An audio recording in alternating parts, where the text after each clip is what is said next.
Contractor. Dennis, you might have another client. You ready? Let me just cut you off 1 second. Let him breathe for a second. You mentioned that a lot of people who went to attorneys have contacted you. Dennis Wexler read about us in Joel Wexler. Joel Wexler read about us in Newsday, and he's got an insurance story that he wants to talk about. And I guarantee it's probably very similar to a lot you've heard. Ladies and gentlemen, I'm going to give you Joel Wexler, who lives in Merrick, and he's going to talk about the insurance disaster that he went through. Thank you, Howard. As Howard said, I live in Merrick. My story is somewhat of a cross between Dennis and Mary Ellen. I paid my flood insurance premiums.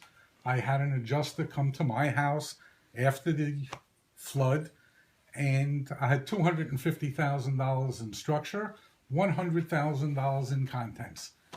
This adjuster was from out of state, Arizona. They didn't have enough local adjusters, so they were bringing in people from all over the country.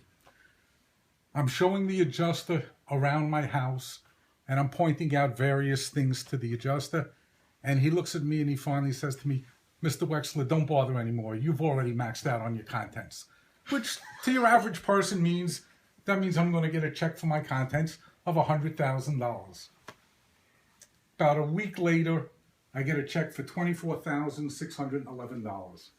I called the adjuster and I said, "What's going on?" And his response was, "Mr. Wexler, they changed the rules. The bottom line is they don't have enough money to pay all of the claims. Under normal circumstances, the proof of loss that you submitted, my report, you would have gotten your check for $100,000 without a problem." I continued to fight with the insurance company. I eventually got another $13,000 on my contents. So I got a total of about $37,000 out of the $100,000. Wow. Now, from Mary Ellen's standpoint, I had heard about New York Rising. I applied to New York Rising. They had no idea what they were doing. The program hadn't been set up yet.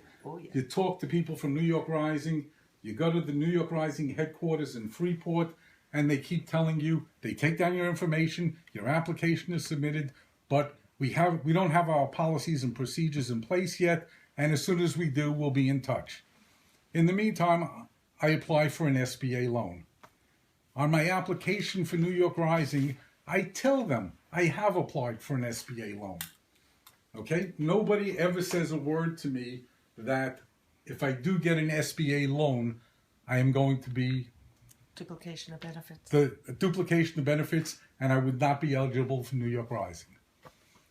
To make a long story short, Dennis, I get my SBA loan. It's $132,000. Okay? I get a letter from New York Rising saying I've been approved for New York Rising for $136,000. Okay? But then I get a letter from New York Rising saying, because I got the money from the SBA, I no longer qualify for New York Rising. And my argument is, wait a second. Like Dennis said, I'm a taxpayer. I've been paying my money, my taxes, year in and year out. New York Rising is a grant. The SBA loan is a second mortgage on my house that I now have to repay to the government with interest over the next 30 years. Okay? So this is going to cost me money. And I've been arguing with this New York Rising since then. A couple of months back, Governor Cuomo had a press conference in Freeport at somebody's house. And I met with some people from New York Rising were there. And in particular, I met with this one young woman, Auden Soloway. And she said she was going to look into it. It's a federal government program. They were going to see what they could do about it. Okay? I sent her emails. She responded to the first email. I've probably sent her a half a dozen emails since. Never had a response until I finally sent an email to her on Thursday saying, just a heads up, I'm going to be interviewed on a talk show and I plan to mention your name prominently.